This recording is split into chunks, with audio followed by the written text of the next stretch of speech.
and welcome to another episode of the Nothing to See Here podcast. Hi, it's Frankie. It's Hannah. Frankie, Yeah, did you have a talk with Jet yesterday? I did. I came home and cuddled with her. Did you? Mm-hmm. Told her I not to accept any strange chicken. Any strange chicken from strangers? Yeah, we're not doing that. Nope. We watched our show last night, Hannah, and the main villain of the show, or not the main villain, but one He's of the not the villains of main the villain. show, poisoned a bunch of cats with chicken. Like 100 of them. No! Poisoned 100 cats, and we had to watch 8 of them die. Here's That the is thing. terrible. This is a Here's the terrible thing. show. No, it's a great show. But No, it's not. Here's the thing. It started off really sweet, right?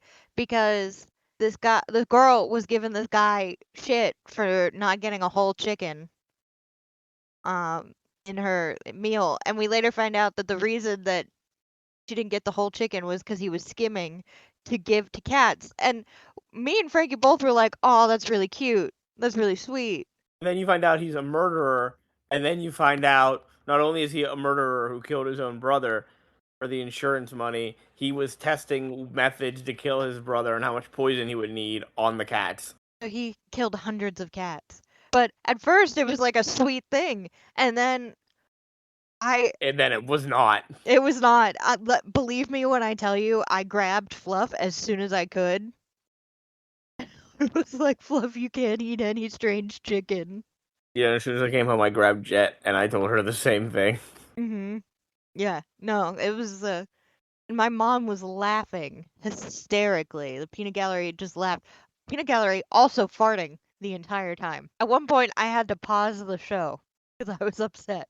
So far, the tally is still going. I don't have the numbers yet. Yeah, we'll add it up. I think the cop is still winning. Bad There's cop a highlight. is still winning. Just a highlight. We're not gonna go through the whole thing, but highlight of why the cop is winning now. He did get stabbed. Is the killer, the guy who was killing cats.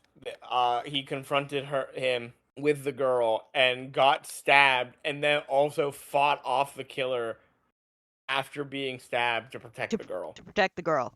Immediately after he woke up from being stabbed, first thing out of his mouth, is Susie okay? Yeah, so he got some points last night. Yeah, he got some massive points. Frankie was a little disappointed by the dog dish. Robin, his dog's dog dish. His dog's name is Robin, and he doesn't have the Robin logo. He just has the Batman logo, and it says Robin on it. Mhm. Grow up. I mean, I think it's cute. Anyway, aside from that, Frankie, you had Germany. I did. I finished the Germany food on Friday.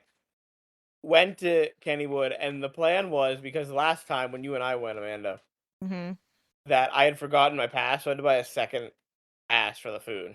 Yeah. So the plan was I was gonna get the Germany dish. I was gonna have Jen, who went with me on Friday, get the French dish that I wanted to have again, and then we would meet in the middle where she could get the funnel cake that she wanted, and then only to find out that on Fridays, while they do have Whites and Pints, it doesn't start until 4. And so, because it doesn't start till 4, I only got the one because we were going out to dinner after Kennywood, and I didn't want to not eat anything. So, but the pork loin I got was good. I said it was my third favorite bite.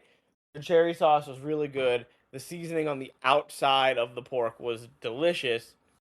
The spatula was great. The bacon was great. The only issue that there was with the dish as a whole was the pork loin was a little too thickly cut, so it was a little dry in the center, like pork can be. All right. Also, Hannah's turned 29. She's joined the 29 club. How's it feel, Hannah? I'm old. Please stop that. I'm gonna evict you from this podcast if you keep doing that, because I'm older than both of you. You don't have the power to evict Hannah from the podcast. I'll evict myself. You can't. Not tonight, at least. I fucking can. Please don't do so tonight. Well, tell Hannah to stop calling herself old, because that means I'm old, and that means you're old. But I am old. Alright. Bye, guys. No, don't. If you leave, oh my god, you muted. Who knows what kind of havoc the unmuting will do. Alright, well, Is there anything else you'd like to share about turning 29, Hannah? I did drunk call Amanda on Friday Oh, night. okay. Okay. The night before your birthday. Yeah, that's when my mom and I went out for my birthday dinner. Nice, And nice. the restaurant where we went, they have a heavy pour. Oh, I guess you had a nice night then. The food and drink was good. They just have a very heavy pour. Okay. I did Amanda not is go to medieval times, Yeah, Amanda. Amanda is over here saying you went to medieval times for your birthday dinner. Medieval spelt wrong. Oh, and Birthday funeral. my theme, I am gonna have an actual birthday party next year, and I'm gonna have a funeral for my youth. That Oh, is the okay. dress code and theme of the evening. All right. Sounds nice. Sounds like You a good have to time. dress up like you're a rich widow. I technically can't be a widow. Well, that's still the theme, so you have to dress on theme, Franklin. But yeah, I would be a rich widower. Can I do that? Yes. Okay. All right. Well, Black Veil. Let's get into the meat of the episode unless anyone else has something they'd like to share. And Amanda, you're gonna have to start talking real fast. So Oh my god. Amanda, you are. We're not doing this. Oh my god. Apologize, Hannah. I'm sorry for stating a truth. Technically, she'd apologize, so you got to come back, Amanda. This is bullshit. I don't like Okay. this. Tonight we are talking about Scooby-Doo and the Goblin King from September 23rd, 2008. This one was directed by Joe Sikta, who has also directed Chill Out, Where's My Mummy, and Loch Ness Monster that we watched. This is the final one we're going to see from Joe, Scooby-Doo. So say goodbye to Joe. He also wrote it. In our cast, we have Frank Welker once again as Scooby-Doo and Fred, and the Afterworld Express conductor. We have Casey Kasem as Shaggy, Mindy Cohn as Velma, and Grey DeLisle as Daphne, the Cat Witch, and Honeybee.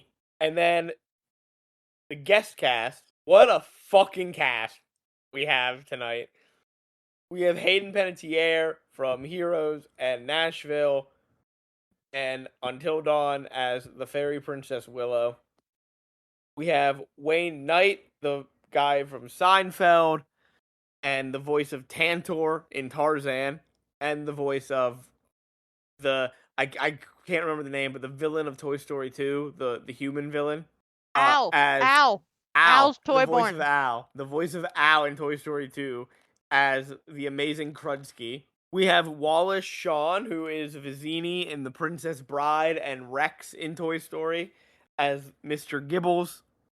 We have Jay Leno, known for Rolling Down a Hill in Greensburg, as Jack-o'-lantern. We have the one and only Tim Curry, doing not one, but two roles tonight. And killing both of them. He is the Goblin King and werewolf. I knew he was Goblin King, and then I heard the werewolf talk. I was like, is that also Tim Curry? Is he not the Goblin King? And then I heard the Goblin King talk, and I was like, I guess he's just both. We have Jim Belushi. I don't know what Wikipedia lists him as James Belushi. Jim Belushi from According to Jim as Glum, or as Glob. His castmate in According to Jim, Larry Joe Campbell as Glum. Lauren Bacall, who was a super big actress in the old film noirs in the 40s and 50s with Humphrey Bogart, who she was married to at one point. She also won 2 Tony Awards for Best Actress in a Musical for her performances in Applause in 1970 and Woman of the Year in 1981 as the Grand Witch. Tom Adcox, known for voicing Lexington in the show Gargoyles, is Sparkplug. And finally, Russie Taylor, who was the voice of Minnie Mouse from 1991 until her death in 2019, is Owl Witch and Tiddlywink. That is our cast. This is the only little fact I have for this one is this is the first Scooby-Doo animated movie to be made without co-creator Joseph Barbera, who had died in December of 2006. This has a 6.3 out of 10 on IMDb, and I have pulled 2 reviews from Letterboxd. The first review, I did not get the name down. Oh no, I did. is a 3-star review by Sigma Thief. No, that's not right. This is a 3-star review by Big Man Holly from August 27th, 2020, who said, Goblin King kinda hot, though. Is that it? That's She's her not wrong. review. Yeah, that's her review of the film. She's not wrong. Anna, your thoughts on the Goblin King? Hear No me thoughts. out that I'm not mad at. Okay. And then a 4.5-star review from Sigma Thief from October 19th, 2024. Mirror, mirror on the wall, who's the most dreadful goblin of all? Asking this every time I open Tinder. I mean, I get it, but what does that have to do with Scooby-Doo? Nothing. I'm just taking funny reviews now. I mean, it was cute. It made me That laugh. should be a review for Tinder on the App Store. Yeah, but then no one will get the reference. Sure, I guess. All right. Well, Amanda, this is your movie. So lead us through the plot of Scooby-Doo and the Goblin King. First off, I'd just like to say this was really fun. This was a fun watch. I had fun with this one. It's a good Halloween film. Yeah, I really enjoyed this. I didn't think I was gonna enjoy it near as much. So the mystery gang, they're at a carnival. The whole movie opens with them riding roller coasters and seeing spooks and stuff. And they get off a roller coaster. That's where. How do we like this intro? I really like this intro, especially because like it goes directly into the movie. Mm-hmm. I'd have to agree. It is one of the better intros we've seen for a Scooby film. Also, aren't the zombies that pop out of the gravestones, aren't those like the writers of the film? They are the writers. I thought that was really cute. Yeah, they made themselves zombies. They're at this carnival, this Coolsville Halloween carnival on Halloween night. And while they're there, they encounter this magician, the amazing Alphonse Krudsky. Scooby, I forget what happens, but there's like an accident. I think he gets water on him from the. Oh, yeah, he gets water on him from the bobbing for apples thing. Krutsky is like, "Oh, I smell like wet dog. This sucks." Blah blah blah blah blah. And the gang's like, "Oh, we Not were just how talking." wet dog smell works. No. The gang was like, "Oh, we were just talking about you. We're looking forward to seeing your show." And Krutsky's like, "Fuck you. You don't get to see my show because no dogs allowed." Kind of a dick. Fuck you, dude. Yeah. I just wouldn't go to the show after that. Yeah. This is where I think Shaggy's kind of a petty bitch, and like I get it, but like this is a little much. Also, there is some consequences for this. In retaliation, Shaggy and Scooby expose Krudsky as a fraud during his act, which causes the whole audience to like walk out. One audience member in particular sticks their tongue out, blows a little raspberry. It's like super mad, swears revenge, all that type of thing. Okay. This whole audience, though, Mm-hmm. did they believe in magic? Honestly, Listen. if I paid to go see a magic show and somebody spoiled all the magic for me, I'd be more mad at the people spoiling the magic. Yeah, but they're Yes. more mad at Krutsky. Like, how Yeah, dare he be a fraud? yeah. You know what's really wild about it too? Is it? Well, you know what though? I think to answer your question, Hannah, it's not wild. Forget that I said that. To answer your question, Hannah, I think they do believe it because as we've seen from the live-action Scooby-Doo movies, everyone who lives in Colesville is a fucking idiot. True. They're just the dumbest group of people Yeah, they on the are. planet. They're pretty dumb. Also, I just want to note that Shaggy and Scooby, before all of this happened, they had like a little like heart-to-heart type thing with Fred, Daphne, and Velma about how Halloween is the one night a year where they're not really scared of things because they know it's fake. Which is consistent from the episode of What's New Scooby-Doo we watched. Because of this little, you know, I don't even want to call it a prank. This is just this dickish pettiness that Shaggy decided to do. The gang gets thrown out of the carnival. And Fred, Which Daphne, is and Velma. fair. It is fair, but like if I was Fred, Daphne, and Velma, I'd be so pissed at Shaggy. You got us thrown out of the carnival? Fuck you.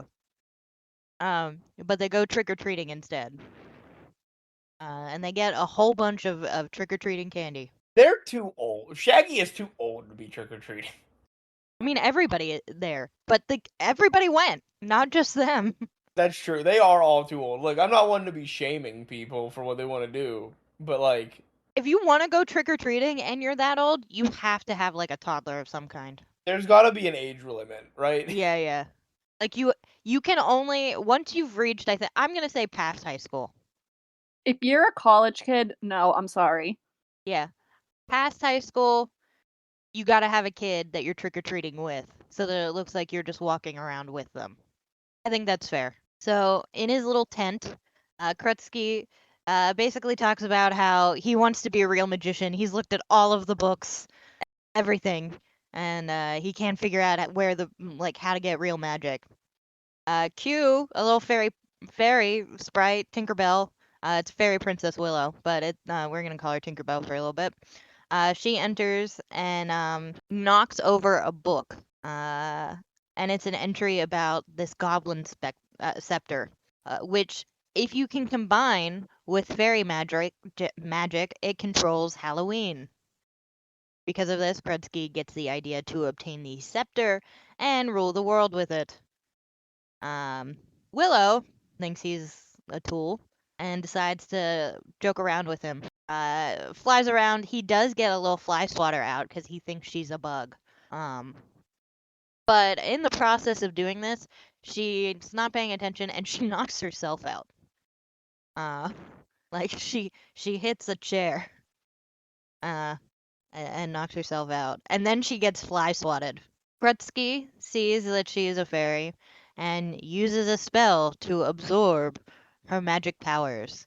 Thus, Which he becomes a real magician. he can only do this because it's Halloween night.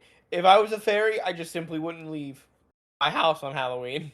Yeah, yeah, but she's stupid. We'll find this out later, but she's a troublemaker. Meanwhile, the gang's tired of trick-or-treating, except for Shaggy and Scooby, so they decide to go to one last house. And they go to this spooky-looking house, which claims to be this genuine magic shop. And I like how Shaggy pronounces it shoppy. Once inside, a thunderstorm begins, and the magic shop proprietor, like, all these candles come on and stuff like that. They look at a spooky mirror. But the proprietor of the magic shop, Mr. Gibbles, basically reveals that magic really does exist, and he does so in song. And this is where I texted you guys that I didn't sign up for a musical. Were you upset about it being a musical? I wasn't in the right headspace. I didn't. You sounded very upset via text. Yeah, you know what? I actually am. I'm upset. I didn't know it was a musical until you sent that to me, so. I am, because it could have been better. You do know you're signed up for the actual Scooby-Doo musical? Oh. I think that's a new reveal for Amanda. No, I didn't know.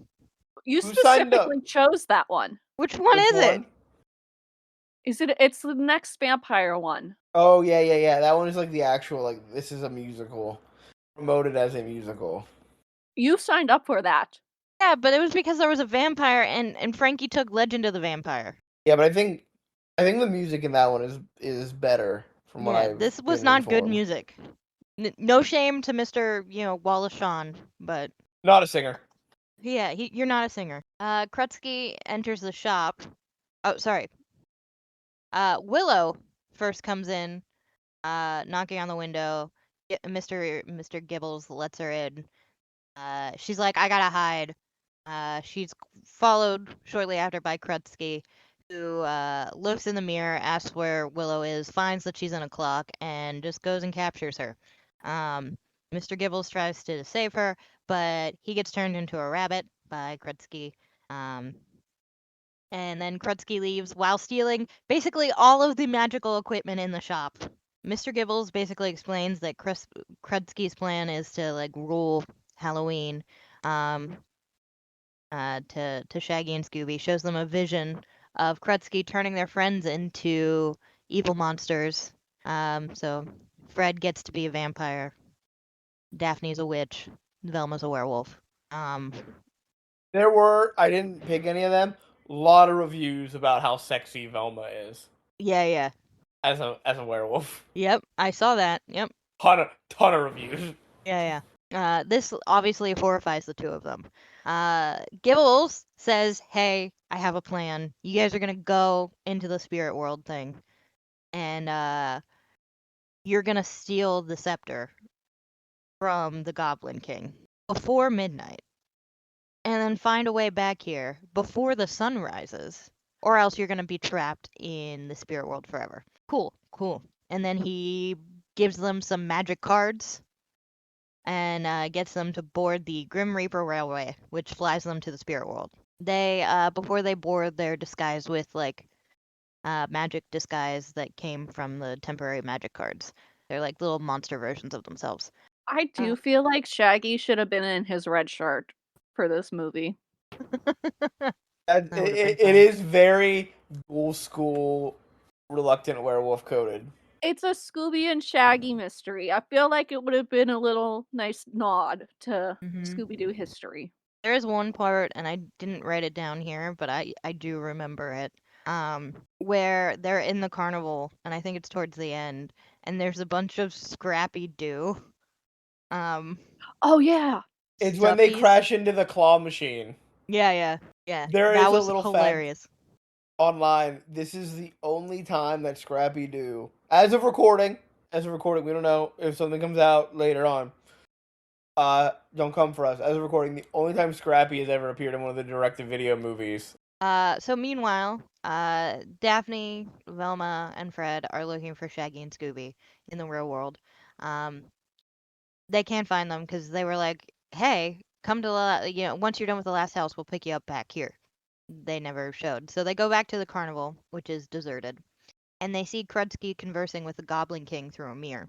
Goblin King seems pretty pissed to be talking with this guy, as I would too, but sees that the Princess Willow Fairy, is captured, and um, we're supposed to think that, oh, that means if I capture the princess, I will have her power, blah, blah, blah, blah, blah. I did not think that at all. Really? Yeah. I My, I really didn't. didn't know why he cared. I didn't. Well, I didn't think it was like that. He was spoiler alert for the end of the movie. I didn't think He's, that the Goblin King is her dad. yeah. I didn't think that. But I thought they were friendly. By the way he because like he acted up. He was like really pissy towards the dude, and then as soon as he revealed the fairy princess, he's like, "Oh fuck." Yeah, I figured it was something like kind of like you were saying, Frankie, but I think like the whole like what like kids who are watching are supposed to is like, Yeah, he's gonna, capture. Fred once again representing the mental capacity of a child, Yeah. the thought process of a child. The Goblin King sees the princess and agrees to exchange his scepter for the princess at midnight at the clock tower with Krudsky. Seeing all of this magic, though, causes Velma to fall fucking unconscious. Her rational mind cannot handle. She's gone. She's left us. Fred and Daphne have to like carry Velma and go set a trap for the Goblin King and Krudsky. I imagine they're letting Velma rest in the Mystery Machine. Back in the magic world, Shaggy and Scooby pull on a cord to get the train to stop. Uh, and as they get out of the train, or basically kiss the ground, their disguises wear off. As soon as their disguises wear off, they encounter a werewolf voiced by Tim Curry. In order to get past him, they convince him that they are collectively a werewolf. So Scooby hides in Shaggy's shirt, because he was scared, and then Shaggy's like, "I'm a werewolf," and then ducks his head out, but Scooby's head comes out, and then Scooby's arms and stuff. Um, the It was a werewolf is really fooled. funny gag. It was really good. The werewolf is fooled, and brings them to a monster bar. They have a fun little song called "Bump in the Night." Not the good "Bump in the Night" from the live action Scooby-Doo. Oh, what if they started playing that instead? I'd have a much better time. That's on my playlist. I love that song. Scooby and Shaggy start to join in, but then Shaggy adds a lyric asking how they can get to the Goblin King's castle, which freaks everybody out, and all of the monsters run away. In their place, two of the Goblin King's henchmen, and they're like the bumbling idiot kind of henchmen, Glob and Glum, uh, show up and like, oh, you shouldn't have done that. And we're gonna capture you now. But they're stopped by Jack-o'-lantern, voiced by Jay Leno. Jack-o'-lantern Jack helps them escape. And as they're like leaving, they encounter the Headless Horseman, who wants to use Jack for his pumpkin head. And even Jack is like, I am so sick of this fucker. So they end up escaping the horseman through a covered bridge. Wow. Who would have thought of that coming? And Jack points them in the direction of the witch's hut, who can lead them to the Goblin King's castle. Inside, Scooby and Shaggy meet the Grand Witch and her two fellow witches. The Grand Witch makes Scooby and Shaggy both try some of her cauldron stew stuff. Shaggy turns into a snail. Scooby turns into a mouse, with the cat witch trying to like, I don't think eat him, but definitely like play with him. It was really cute. He went as a mouse and hid in Shaggy's shell. And Shaggy's like, we got a motor and get out of here. And he was just going at a snail's pace, which was really cute. I really liked that for some reason. So they get transformed back. And the witches basically are like, we know why you're here. You need to go to the Goblin King. Yeah, sure. Great. My broom, though, Broomy. He's real sad because of everything that's going on. I canceled my like night ride, and he's real sad. And if you break a broomstick spirits, they never recover. So you're gonna take him for a ride instead. So the witch tells the Broomy where to go. And off they go. And of course, Shaggy and Scooby are scared at first, but they get the hang of it. However, they are eventually shot down by a goblin cannon, manned by Glob and Glum. They crash land in a small little fairy forest village. And Scooby and Shaggy wake up to find three fairies: Sparkplug, Honeybee, and Tiddlywink. Super friendly. Unfortunately, Broomy needs some help. But don't worry, because they use good magic, the fairies, so they can help. They can help Broomy.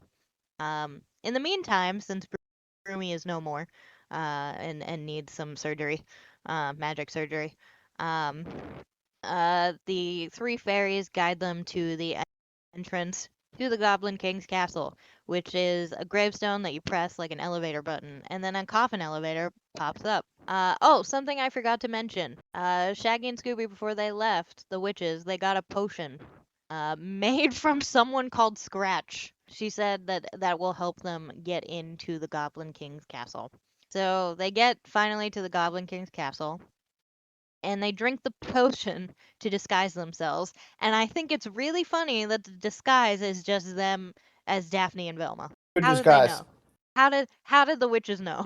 Do you mean to tell me that if Daphne and Velma went instead of Shaggy and Scooby, they wouldn't have needed disguise at all? Yeah. No, because they could just use their feminine wiles. Yeah, they wouldn't need a disguise. So they get inside the castle, and there's a fun little song that they do, and they dance. Shaggy, however, notices that they're only a few minutes away from midnight, and steal the scepter from the Goblin King. But they're captured because their disguises wear off. They kind of go up these stairs that lead to nowhere, and they're just kind of trapped. So they're sent to the tower dungeon, and the Goblin King takes his scepter back. Back in the real world, Krudsky and the Goblin King meet for their trade. Once they meet, however, as they're doing like the old Peru, Fred and Daphne spring their trap. They catch the Goblin King, but Krudsky takes the scepter, which, touching the scepter or trying to use its power, turns them into this new Goblin King, and turns the old Goblin King into a goose, Which, by the way, Hannah, did you like any of the names I sent you for your porch goose? I'm not gonna lie, I liked Linda the best. Linda? Man, you didn't like Goose Willis? No, because my goose is a daughter. She is my daughter. I like Goose Willis. Frankie, did you have an opinion on the goose? I'd have to look at the names again. There was one I liked the most, but I don't remember what it was. Well, look at him. We're on Goose right now. I'm bringing it up. I'm bringing it up. Yeah, you I should. liked Loosey Goosey. Loosey Goosey, thank you. My mom also suggested that, but we both said no, it's probably too overdone. I like Goose Willis. Anyway. Right now, I've been calling her Goosabella. So Krutsky and his new little goblin army, which fuck that army. I mean, I guess they're just like obeying the scepter, but like, man, if I was the actual Goblin King, once I got back, man, my army would be having a talking to. And also, what gives off more goblin energy than a goose? Fair. They should still be listening to the Goblin King, even if he's a goose. Be a Their goose form. society is minutes away from collapse at any given moment. Yeah, Jesus. So Krutsky and his goblin army go to try and like take over the world, but before they do that, they see the mystery machine that has Fred, Daphne, and Velma, who have captured the princess. Well, not captured, but like they have the princess in their custody. In their custody, you're under arrest. Yeah. So he goes to stop them, and he does so by turning the mystery machine into a monster vehicle called the Monstrous Machine. What a cool design that was. That was really cool. And this is where it's the car that drives into the Scrappy-Doo things, because there's Scrappy dolls that the car is eating. Like, it's in his mouth. It's really funny. But they give chase to Fred, Daphne, Velma, and Willow. The goblins capture the three because they get on a Ferris wheel. What did you think was going to happen? You can't go anywhere on a Ferris wheel. And Krutsky uses his powers to turn Fred, Daphne, and Velma into what we talked about before, vampire, werewolf, witch. This then, fulfills that vision that Shaggy and Scooby saw. At this moment, Shaggy and Scooby and Jack-o'-lantern arrive because they were saved from the dungeon before sunrise by the fairies and by Broomy, who is all fixed. He's all better. I'm so glad. I was actually, for some reason, I had an attachment to this fucking broom. Jack sacrifices himself. Is it really sacrificing? I guess he told Shaggy to like throw him. But Jack sacrifices himself by making Shaggy throw him into Krutsky, and Krutsky drops the staff. Scooby then grabs the staff in his mouth and uses it to break Krutsky's spells. The goose comes back, and the goose is now the Goblin King because he's back. All of like the Krutsky spells are broken, so he takes his scepter back, and he starts lecturing Princess Willow. Like really, really giving it to her, man. This made me feel like I was a kid again and being scolded by my own dad. Ooh.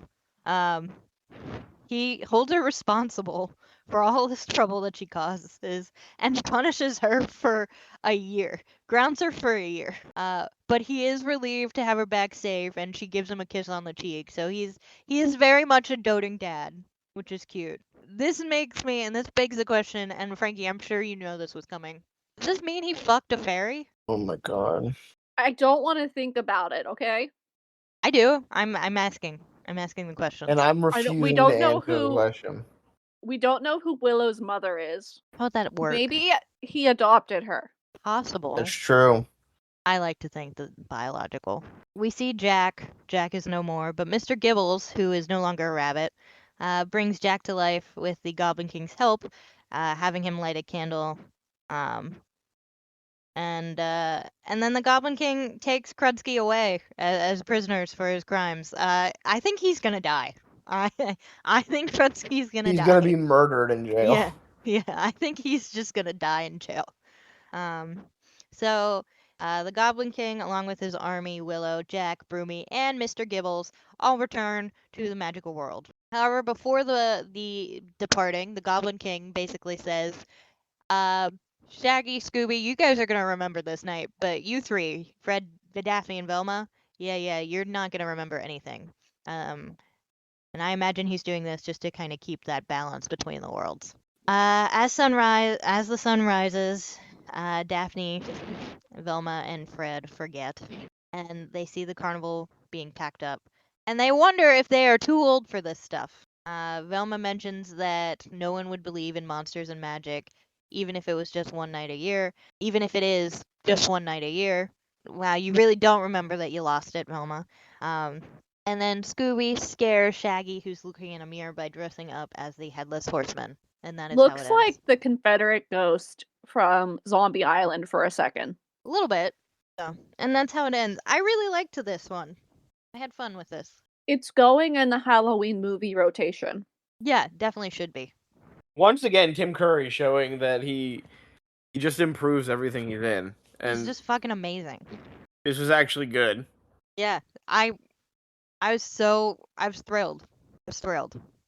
So we don't. I'm going to add right now new text channel. Are we ready Good. for the Scooby-Doo? And that way we have everything. Mm-hmm.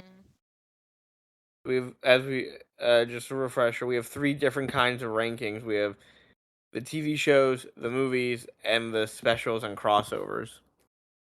Mm-hmm. Thanks, Amanda. Aww. Thank You're you. welcome. So this is the list. We have 18 movies.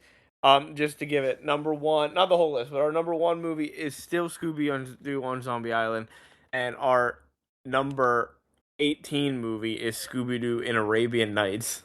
I like this better than Pirates Ahoy. I might even like this better than Alien Invaders. I don't think I like it more than Cyber Chase, though. Amanda, that's exactly where I would have put it. Really? Right above Alien Invaders. All right, cool. Hannah? Hannah? Really? You don't like it more than Alien Invaders? No. Where were you putting it? I was going to put it below Pirates Ahoy. Incorrect. Oh, I like it more than Pirates Ahoy. But Pirates Ahoy has some bangers. It does, but the movie overall is just so much better. It's so much fun. This is I- more. I as will someone who- concede. I will concede that it maybe go below Alien Invaders, but I will not concede that it is Pirates Ahoy is better. I gotta listen. As someone who was hating on all of the Shaggy and Scooby on their own movies, I actually really like this one. I really liked this one. I'm fine with it being above Pirates Ahoy. All right. Okay, so it will be our number 7 Scooby-Doo movie, Scooby-Doo and the Goblin King. And next time on Scooby-Doo, it'll be me. We're going back to racism, everybody. Oh, it's Japan. It's Scooby-Doo and the Samurai Sword. Oh, it's the Japanese one. Way to go, guys. The last Scooby-Doo film of the What's New era. It is. I think this is also the last of Casey Kasem, right? Yeah, with the samurai sword. Matthew Yeah. Lillard. Matthew Lillard will take over after Samurai Sword, so we'll say goodbye to Casey Kasem. And it's our last, not for a while, but like it's our last animated movie before we get another live action. Coming up soon is the Cartoon Network live action movies Yes. when they're in high school. With Haley Kiyoko, Haley Kiyoko. who just had her own movie come out this past week. Girls Like Girls, I think is what it's called, or Girls Love Girls. Anyway, that'll be next month. Next week, Hannah, you have the episode. So what are we doing? What are we doing next week? Oh, Frankie, are you excited to see your friend Bibble? No! Not that I'm not excited to see Bibble. You don't want to see Barbie? Bibble again? Barbie again? I've been alternating every other episode of mine. Have you? I haven't. I didn't get the pattern. Yeah. Oh my god! I can't believe we're going back to the BCU. Yeah, you can see Bibble again. We're gonna be watching Barbie Mermaidia, which Amanda thinks is one of the best films. I do think I that do. one's I the do one. think Amanda likes it. You were talking. The mermaid from Fairytopia is in this one, right? Nalu? Correct. Yes. Like the mermaid that like briefly talks to them and provides nothing. Nalu. I didn't remember his name because he's a non-factor for the entirety of that movie. Well, you got to know his name this time because he plays a pretty big role, I would from hope what I so. remember. I would Yeah, hope he plays a big he's role. important. Yeah, he is important. I believe he gets kidnapped. Yeah, that's it. Oh, so he's a victim. He is a victim. He's a victim of a crime, Yeah, and but Barbie's gonna solve it. yeah, he's the damsel in distress. I like that Barbie's turning it on its head. Yeah. All right, well, so what's the name of that movie again? Barbie Mermaidia. All right, join us next week for Barbie Mermaidia. Yep. I think it's officially Barbie Fairytopia Mermaidia, but yeah, That's Barbie no. Mermaidia. How don't do that. Don't do that. Barbie Fairytopia Mermaidia. It's not Okay. on YouTube, so I'm sure a Russian site will have it. That's where I watch this. I watched. No, I have a link in the Google Doc, and I think it's to YouTube. I'm not seeing it. I'll also use the Russian. No, I have this one. You have it? Like you own a physical copy? Yeah, I have a DVD of this one. All right. Well, that's what we'll be watching next week. Let's wrap up. As of recording, we are on YouTube and Spotify. If you're listening to us on YouTube, remember to like, comment, subscribe. Hit that bell for notifications so you know when each and every episode is uploaded. If you are listening to us on Spotify, remember to follow the show, leave a rating and a review. No matter where you're listening, be sure to share this show with someone who you think might enjoy what we are doing over here and what we're talking about. If you would like to send us an email where you can ask us a question, give us some episode topic ideas, you could just give us some general commentary on your thoughts on the show, you can send us an email over to Nothing to see here podcast at gmail.com. As always, here, spelled HEAR. if you would like to see some great artwork done by Amanda, funny memes made by Hannah, images of the things that we talk about in the episode, you can find all of that and more over on our Instagram page, which is. Nothing to see here pod. And that's all the business taken care of. So join us next week for Barbie Fairytopia Mermaidia. And saying goodbye and good night, it's Frankie. It's Hannah. Don't let your cats eat chicken from strangers. Don't do it. Don't do it. Bye, everyone. Bye.